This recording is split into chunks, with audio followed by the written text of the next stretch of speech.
again circling the toilet bowl of the post-world order in the company of the Mango Mussolini.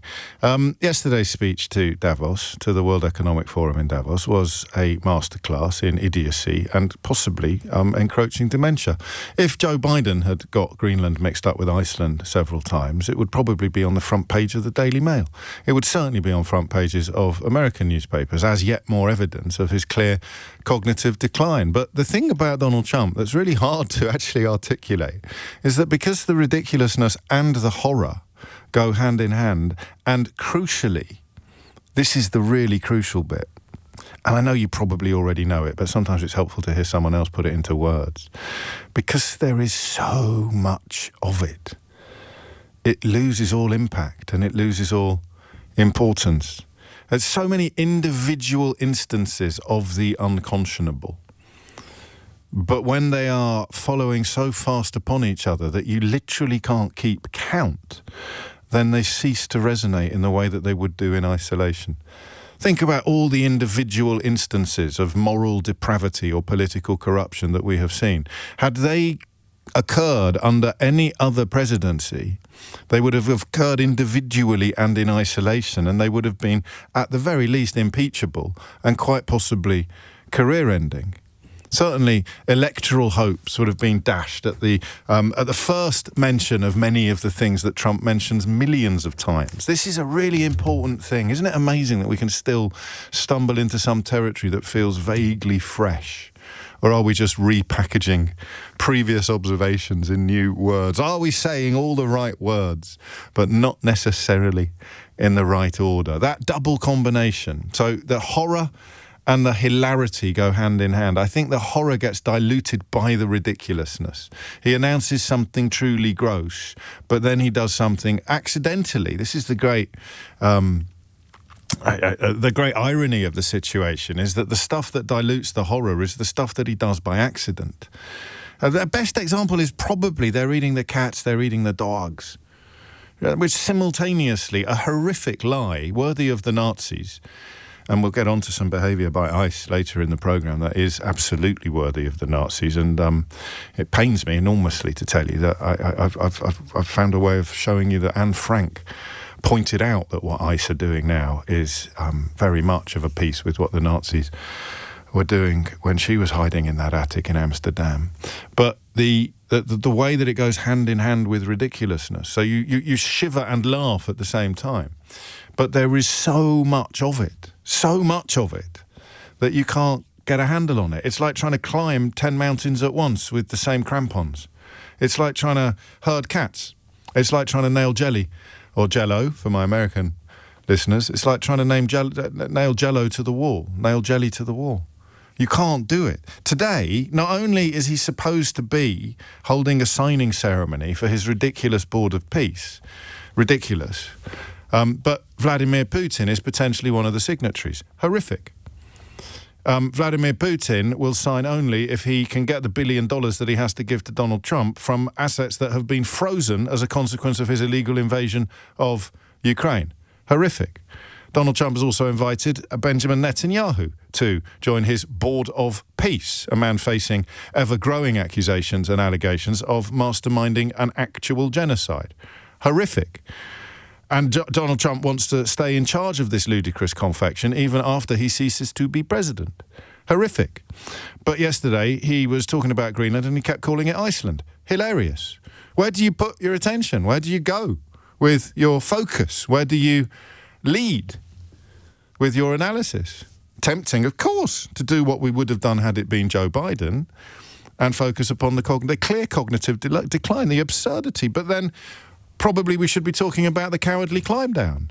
The fact that, he has absolutely bottled all of the things that he was adamant he would be doing just 10 minutes ago. Should we be focusing on that? The cowardice, the climb down, the chicken, the taco. What does taco stand for? Trump always chickens out. Taco Trump. Should we be focusing on that? No, because then we'd be ignoring the Board of Peace. So we'll focus on the Board of Peace. Board of Peace. Crikey. Oh, no, hang on. We can't focus on the Board of Peace because we've got to talk about the fact that he's talking about annexing a country that he can't even remember the name of while boasting about receiving a Nobel Prize from a woman that he can't even remember the name of. Listen to the Iceland thing, just in case you think that I am exaggerating. Just for illustration, because I know I couldn't find a better way of putting it, but in normal times, what do you want to call it? In normal times, I believe the Board of Peace is being unveiled as we speak. Stand by for finding out who's on it, which people of genocide apologists, war criminals. I'm not even joking. But we can't focus on that because we're still a little bit distracted by this. But I'm not sure that they'd be there for us if we gave them the call. Gentlemen, we are being attacked. We're under attack by such and such a nation. I know them all very well. I'm not sure that they'd be there. I know we'd be there for them. I don't know that they'd be there for us. So with all of the money we expend, with all of the blood, sweat, and tears, I don't know that they'd be there for us. They're not there for us on Iceland, that I can tell you. I mean, our stock market took the first dip yesterday because of Iceland. So Iceland's already cost us a lot of money. He doesn't just get it wrong, he gets it wrong 3 times in a single sentence, or in 2 sentences. And then Caroline Leavitt, the White House spokesperson, lies. Literally lies. Literally says he never said Iceland. Have a listen to actually just clip up the back end of that, will you? The last few seconds of it, because I just want you to hear it 3 or 4 times, and then reflect upon the fact that the White House press secretary says it never happened. It never happened. He never got it mixed up with Iceland. In his written notes, he described Greenland as a land of ice, but he never ever said in his speech Iceland when he meant Greenland. What do you do in those moments? So we've got another thing to focus on. It's not just the cognitive decline, it's the evidence of Orwellian dystopia. The party told you to ignore the evidence of your eyes and ears. It was their final, most terrible command. And there it is. The White House press secretary insisted last night that Donald Trump never said Iceland in this speech. They're not there for us on Iceland, that I can tell you. I mean, our stock market took the first dip yesterday because of Iceland. So Iceland's already cost us a lot of money. And we're talking about that now, when we should probably be talking about the cowardly climb down. We should probably be crossing live to Davos to hear him explain what happened yesterday.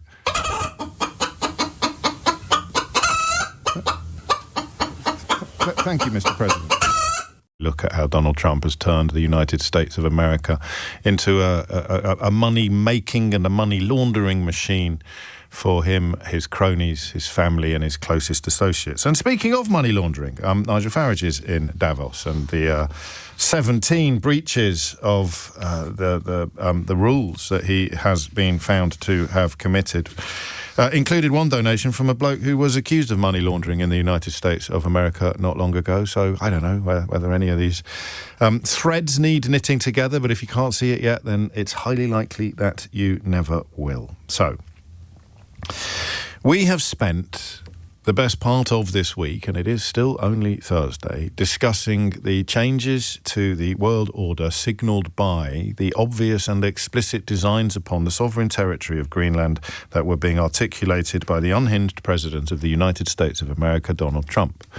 We know that he was serious because the people who pathetically whined not long ago that you should not look at what he says but look at what he does have finally woken up to the fact that he always tries to do what he has said he will do. The question that hung over that simple observation was this: how do you stop him from doing what he wants to do? How do you stop him from breaching international law, or from breaching convention, from breaching tradition, from breaching decency, from detaching the United States of America from the rules-based international order? And there was a sense, and we have had that sense here, that you couldn't, that there was nothing you could do, that the power invested in the President of the United States of America, whoever it may be, was such that the rest of the world had little choice but to respond to his order to jump by simply asking how high.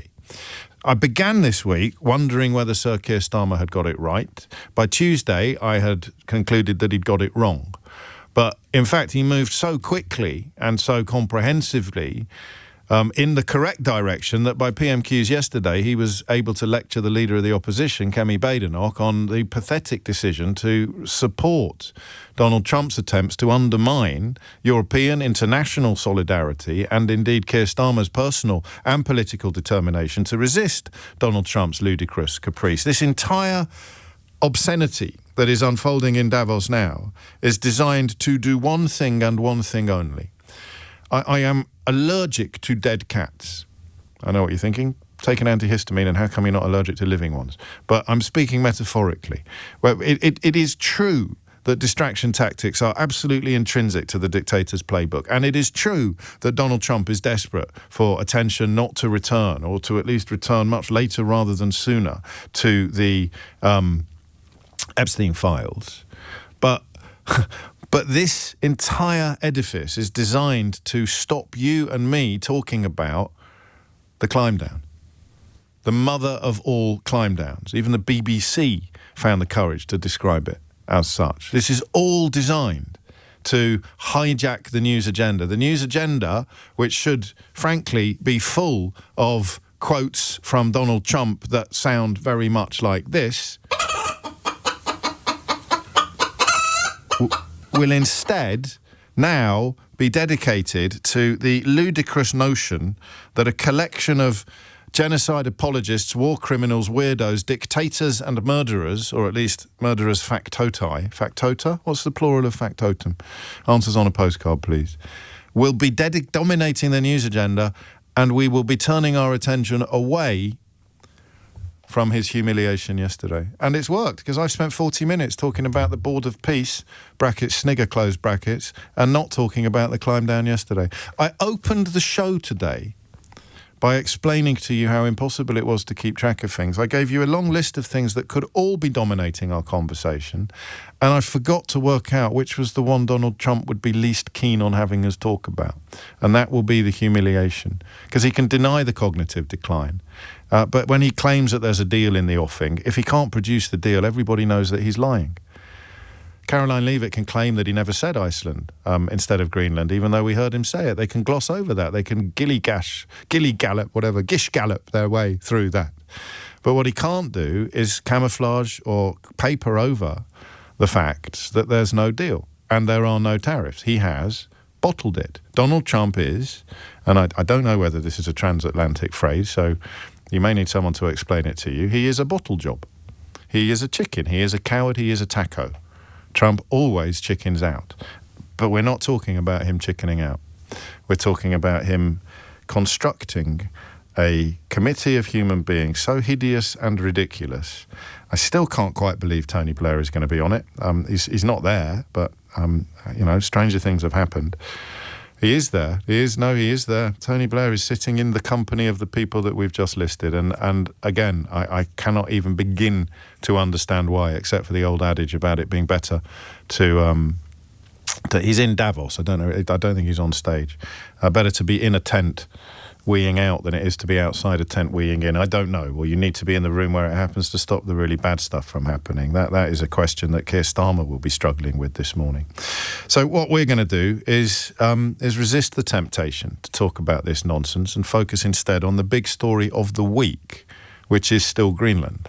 And it is the fact that with a brilliant speech from Mark Carney, and with a show of unity and resistance from various other leaders, Donald Trump has backed down. Donald Trump has backed off. Donald Trump has bottled it. What have we learned? Hit the numbers now, you will get through. 0345 6060 973 is the number you need. This is quite a moment.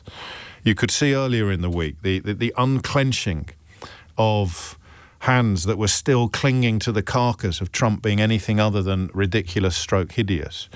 You had some relatively prominent cheerleaders finally recognizing that the only person with Trump derangement syndrome was Trump, and increasingly, of course, the people still clinging to the notion that he's anything other than hideous stroke ridiculous. But what we have seen on the biggest stage of all is him essentially forced into a position of retreat.